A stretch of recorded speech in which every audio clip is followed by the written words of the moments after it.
છેલ્લા વર્ષોથી પરીક્ષા પે ચર્ચા કાર્યક્રમ થતું હતું, જેની કાર્યક્રમની ઉજવણી આ વર્ષે પણ થવાની હતી. અને પીએમ સરે જણાવ્યું કે ઈએમઆરએસમાંથી પણ વિદ્યાર્થીઓની સંખ્યા હોવી જોઈએ, જેમાંથી 100 વિદ્યાર્થીઓને બોલાવ્યા હતા. તેમાંથી ગુજરાતમાંથી 10 વિદ્યાર્થીઓ અને આપણી સ્કૂલમાંથી 3 વિદ્યાર્થીઓની પસંદગી થઈ, જેમાંથી અમારી પસંદગી થઈ. એના માટે હું પોતાને ખૂબ જ નસીબદાર માનું છું. અમારે જવાનું તરત નક્કી થયું હતું અને બીજા દિવસે જવાનું હતું. 26 તારીખે અમે અહીંયાથી સાંજે નીકળ્યા અને 27 તારીખે અમારી પ્લેન હતી. અમે 10 વિદ્યાર્થીનીઓ તેમજ ધવલ સર અને પ્રીતિ મેડમ અમે પ્લેનમાં ગયા. 1 કલાક અને 20 મિનિટની અમારી ટ્રેવલ હતું. અમે દિલ્હી 7 વાગે પહોંચી ગયા અને ટ્રાવેલ્સ દ્વારા હોટલ પર ગયા. હોટલનું નામ સાવધાન હતું. અમે 8 વાગ્યા સુધીમાં રૂમમાં હતા અને તૈયાર થયા. રૂમની ફેસિલિટી ખૂબ જ સરસ હતી. એસીથી માંડીને ટીવી સુધીની સર્વ વ્યવસ્થા ત્યાં હતી. અમે નાસ્તો કર્યો. નાસ્તો જમવાનું ખૂબ જ સરસ હતું. દરેક વાનગીઓ ત્યાં અમને પીરસવામાં આવતી હતી. દરરોજના અમને સાંજનો નાસ્તો પણ આપતા હતા અમે ફરવા જઈએ ત્યારે. અમે 27 તારીખે તો રૂમ પર જ હતા અને 28 તારીખે પણ અમે રૂમ પર હતા, પરંતુ બપોર પછી અમને એવું જણાવવામાં આવ્યું કે રિહર્સલ માટે અમારે જવાનું છે. અમે મોડા નીકળ્યા, પણ પ્રગતિ મેદાનમાં જ્યાં એરફોર્સ, નેવી ફોર્સ અને આર્મી ફોર્સની પ્રેક્ટિસ ચાલતી હતી, એ લોકોનું કાર્યક્રમ હતું, તે અમને જોવા માટે બોલાવ્યા હતા. અમે ત્યાં ગયા અને ખૂબ જ રોમાંચક ત્યાં કાર્યક્રમ ચાલતું હતું, જે જોઈને ખાલી ટીવીમાં જોયું હતું એવું હકીકતમાં જોયું, એટલે ખૂબ જ મજા પડી ગઈ હતી. ત્યારબાદ અમે ભારત મંડપમમાં ગયા. ત્યાં અમને બેઠક વ્યવસ્થા કઈ રીતે છે એ સમજાવી અને જે સૂચનાઓ છે એ જણાવી હતી. ત્યાંની ખાસિયત એ હતી કે G20માં જે કાર્યક્રમ થયું હતું તે ભારત મંડપમમાં થયું હતું અને દરેકે રાષ્ટ્રોના વડા ત્યાં આવીને મિટિંગ કરીને ગયા, જે અમારા માટે ખૂબ જ સરસ વાત છે. અમે ત્યારબાદ 29 તારીખે પીપીસી કાર્યક્રમમાં ગયા. સવારના નીકળ્યા અને ત્યાં જઈને બેઠક વ્યવસ્થા હતી એ પ્રમાણે બેસ્યા. અમને પહેલી લાઇનમાં બેસવા મળ્યું, એ માટેની જે તક મળી એ ખૂબ જ મારા જીવનમાં ખૂબ જ સરસ છે. ત્યાં એક મેમ હતા, અમારું મનોરંજન કરાવતા હતા. ત્યારબાદ સાંસ્કૃતિક કાર્યક્રમ, જે કલા ઉત્સવના જે પાર્ટિસિપન્ટ્સ હતા એઓએ સાંસ્કૃતિક કાર્યક્રમ કર્યું હતું. આટલી નજીકથી આટલી સરસ કૃતિઓ નિહાળવાની મજા અમે લીધી હતી. ત્યારબાદ આપણા દેશના વડાપ્રધાન નરેન્દ્રભાઈ મોદી આવ્યા અને એમણે જે સંબોધન કર્યું, પછી 11 વાગ્યાથી 1 વાગ્યા સુધી આખો દેશ લાઈવ જોડાયેલો હતો. એક માણસ બધાને સોલ્યુશન આપે પોતાના એક્સપિરિયન્સથી, એ કેટલી મોટી વાત કહેવાય. હું પોતે અહીંયા બેઠી દૂર ફરી આવી, પણ જ્યારે બોલવાનો વારો આવ્યો ત્યારે મારા ધબકારા બહુ જ વધી ગયા હતા. પણ આખા દેશને જ્યારે વ્યક્તિ સંબોધન કરે છે અને સોલ્યુશન આપે છે, બધાને સંતોષ થાય એવા જવાબ આપે છે, એ ખૂબ જ મોટી વાત હોય છે. એ રીતે દરેક વિદ્યાર્થીઓની જે મૂંઝવણ છે, પરીક્ષા પહેલાં જે પ્રશ્નો એમના આગળ આવે છે અને એમના જવાબ માટે નરેન્દ્રભાઈ મોદી આગળ આવ્યા છે અને એમણે સોલ્યુશન આપ્યું છે. માટે વિદ્યાર્થીઓને જે સોલ્યુશન મળે છે એ ખૂબ જ સરસ છે. એનાથી બધાને ઉપયોગ થાય છે. કાર્યક્રમ પૂરું થયા બાદ અમે એક્ઝિબિશન જોયું હતું અને ત્યાંથી જમીને બાલ ભવનમાં જવાનું હતું, જ્યાં આપણા દેશના શિક્ષણ મંત્રી શ્રી ધર્મેન્દ્ર પ્રધાન સર હતા. એમની આગળ ઈએમઆરએસના સ્ટુડન્ટ્સને અનુભવ જણાવવા માટે કીધું, ત્યારે હિતવાંશી દીદી એમનો અનુભવ શેર કર્યો હતો. ત્યાંથી અમે નાસ્તો કરીને અમારા ફ્રેન્ડ્સ બન્યા, જેઓ સિક્કિમના હતા, એમની જોડે મજા માણી અને હોટલ પર ગયા. 29 તારીખે અમારે અક્ષરધામમાં જવાનું હતું. એક ઇસ્યુના લીધે પ્રીતિ મેડમ ત્યાં આવી ન શક્યા હતા. ત્યારે ત્યાં અમે મજા કરી, મંદિરમાં દર્શન કર્યા તેમજ મંદિરની પરિક્રમણ કર્યું.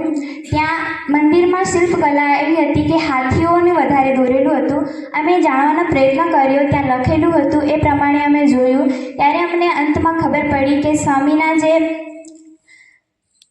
વિશેષ જીવનમાં એમનો જે ભાગ છે એમાં હાથીનો રહેલો છે, માટે ત્યાં વધારે હાથીની શિલ્પકલા બનાવેલી છે.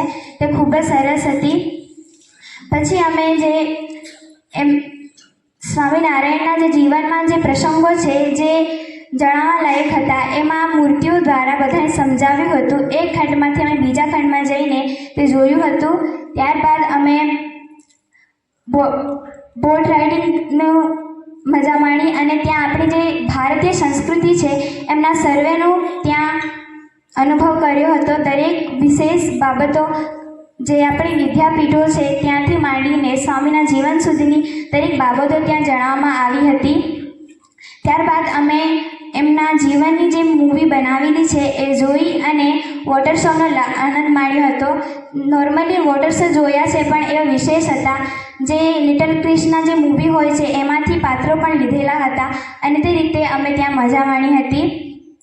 ત્યારબાદ બીજા દિવસે અમે PM સંગ્રહાલયમાં ગયા, જ્યાં જે આપણા પ્રધાનમંત્રી થયા એમનો સામાન મૂકેલો હતો. જવાહરલાલ નહેરુજીનો જે સામાન પણ જોયો અમે. જે આપણે બંધારણની જે ઘડવાયા હતા એ કઈ રીતે પ્રક્રિયા કરી દરેક બાબતો ત્યાં સમજાવવામાં આવી હતી. તેમજ એમનો જવાહરલાલ નહેરુજીનો જે ખંડ હતો એ બધા જોયા. ઇન્દિરા ગાંધીજીનો ખંડ પણ જોયો. તેમજ તેમને જે પણ લોકોએ ગિફ્ટ આપ્યા છે અને એવી બધી વસ્તુઓનો સંગ્રહ કરીને ત્યાં મૂકેલો હતો. તેમાંથી બંધારણ જે સૌથી પહેલાં બન્યું અને જે બુક પહેલાંની છે તે પણ ત્યાં મૂકેલી હતી, તે પણ અમે જોઈ. પછી આગળ જોઈને સર્વે જે પ્રધાનમંત્રીઓ છે એમના જીવન વિશે જાણ્યું. તેમને જે ગિફ્ટ આપેલા છે એ પણ જોયા. ત્યાંથી અમે નેશનલ સાયન્સ સેન્ટર ગયા. ત્યાં અમે જોયું તો દરેક બાબતો ત્યાં ખૂબ જ સરસ હતી. દરેકના અલગ અલગ વિભાગ હતા, જેમાં ફિઝિક્સ, કેમેસ્ટ્રી અને બાયોલોજી, તેમજ હ્યુમન બોડીનું અલગથી હતું, ડાયનોસોરનું અલગથી હતું, ફન સાયન્સ હતું, ગેમિંગ હતું. તેમાં ખૂબ જ મજા પડી ગઈ. જો આપણે વિદ્યાર્થીઓ કશેક જઈએ તો સાયન્સ સેન્ટરની મુલાકાત ત્યાં જરૂરથી લેવી જોઈએ. ત્યાંનો અનુભવ ખૂબ જ સરસ હતો, કેમ કે ત્યાં ઘણું શીખવા જેવું હતું. આપણે ત્યાં થોડીક વાર માટે જઈ ન શકીએ પણ ઘણી બધી વાર ત્યાં લાગે એવી છે, સમય ઘણો બધો જાય. ત્યારબાદ અમે અર્જુન મુંડા સરે અમારે ત્યાં જવાનું હતું કાર્યક્રમ. ગણતંત્ર દિવસની ઉજવણી તે દિવસે થઈ રહી હતી, માટે ત્યાંથી અલગ અલગ રાજ્યોની જે સાંસ્કૃતિક કાર્યક્રમમાં પાર્ટિસિપન્ટ્સ આવ્યા હતા એમનો કાર્યક્રમ અમે નિહાળ્યું અને અર્જુન મુંડા સર સાથે અમે ફોટો પણ પડાવ્યો હતો. ત્યાંથી અમે બીજા દિવસે ઝૂમાં ગયા હતા.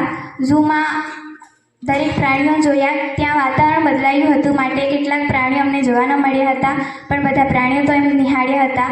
તે ખૂબ જ સરસ હતું. કેટલાક પ્રાણીઓ લુપ્ત થઈ રહ્યા છે એના માટેની ત્યાં જે કાળજી લેવાય છે એ વિશેષ છે. આપણે પણ દરેક પ્રાણીઓ માટે કાળજી લેવી જોઈએ. તેના બાદ અમે ઇન્ડિયા ગેટ ગયા હતા અને ઇન્ડિયા ગેટમાં અમે ફોટો પાડ્યા. તેમજ ત્યાં જે અમર જ્યોત છે તેમજ ત્યાં પાળીઓ બાંધેલી છે અને જે સૈનિકો દેશ માટે શહીદ થયા એમના નામ ત્યાં લખેલા છે. તેમજ જે અમર જ્યોત છે એમની આગળ એક સૈનિક ઊભા રહે છે અને એમને શ્રદ્ધાંજલિ માટેની જે જ્યોત છે એની આગળ હોય છે. તેમજ તેઓ 30-30 મિનિટમાં ચેન્જ થાય છે અને એના ફરતે જે શિલ્પકલાથી બનાવેલું છે તેમજ ત્યાં જે પણ પ્રસંગો થયા છે ઇતિહાસમાં એ જણાવેલ છે. ત્યારબાદ અમે હોટેલ પર ગયા અને ત્યાંથી બજારમાં ગયા હતા અને અમને GIG ટીમે ગિફ્ટ પણ આપ્યા.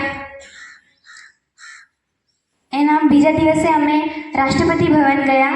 રાષ્ટ્રપતિ ભવનમાં જે ઉદ્યોગ હતો એ ખૂબ જ સરસ હતો. એના પહેલાં અમે સંગ્રહાલય જોયું હતું. એ સંગ્રહાલયમાં રાષ્ટ્રપતિ વિશેષ બાબતો જણાવી તેમજ તેમને જે ગિફ્ટ આપ્યા હોય એ પણ જોયા. રાષ્ટ્રપતિ આપણા ભૂતપૂર્વ જે પણ થયા હતા તેમના જે વિશેષ સાધનો હતા એ પણ અમે જોયા હતા અને આપણા ભૂતપૂર્વ રાષ્ટ્રપતિને જે ચંદ્ર પરનો પથ્થર આપેલો હતો એનો પણ ત્યાં સંગ્રહ થયેલો હતો. એક પથ્થર ત્યાં મૂકેલો પણ હતો.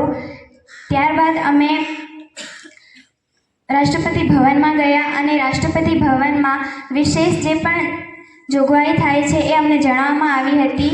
ત્યાં અમને એ જણાવવામાં આવ્યું કે જે રાષ્ટ્રપતિ ભવન પર તિરંગો ફરકાવવામાં આવે છે. જ્યારે રાષ્ટ્રપતિ દિલ્હીમાં હોય છે ત્યારે તિરંગો ફરકે છે ઉપર અને ન હોય ત્યારે તિરંગો ઉતારી લેવામાં આવે છે અને જો કોઈની યાદમાં શોકમાં જેનું મૃત્યુ થયું હોય એની શોકમાં એમને માન આપવા માટે તિરંગો થોડોક નમાવવામાં આવે છે.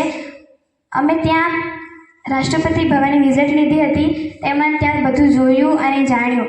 ત્યારબાદ અમને નાસ્તો કરાવ્યો રાષ્ટ્રપતિ ભવનમાં અને અમે ફોટોગ્રાફી માટે ગયા. અમને 45 મિનિટ પહેલાં લઈ ગયા હતા અને રાષ્ટ્રપતિ મેડમનો ટાઈમ કિંમતી એટલો કે 1 મિનિટ પણ ત્યાં મોડી ન થયા હતા. અને 10 મિનિટમાં તેઓ જતા રહ્યા. એમની જોડે વાર્તાલાપ કરી તેમજ કેટલાક વિદ્યાર્થીઓને એમણે હાથેથી ગિફ્ટ લીધો હતો. અમારી જોડે વાર્તાલાપ કરી અને ત્યાંથી અમને એક બેગ આપવામાં આવ્યું અને તેમાં ચોકલેટ ને એ બધી વસ્તુ આપી જે રાષ્ટ્રપતિ ભવનમાંથી મળી. એટલે અમે પોતાને ખૂબ જ ભાગ્યશાળી કહીએ છીએ.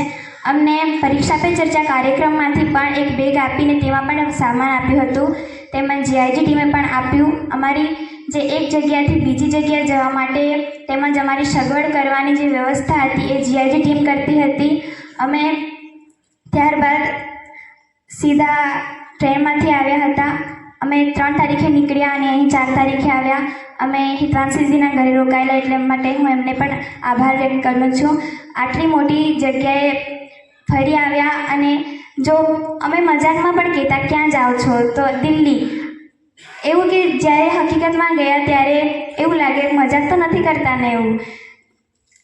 પણ જે જવા માટે મને જે અનુભવ મળ્યો છે, જે વિચાર્યું ન હોય એ પણ થઈ ગયું, જે હોય નહીં તે પણ માની શકાયું છે.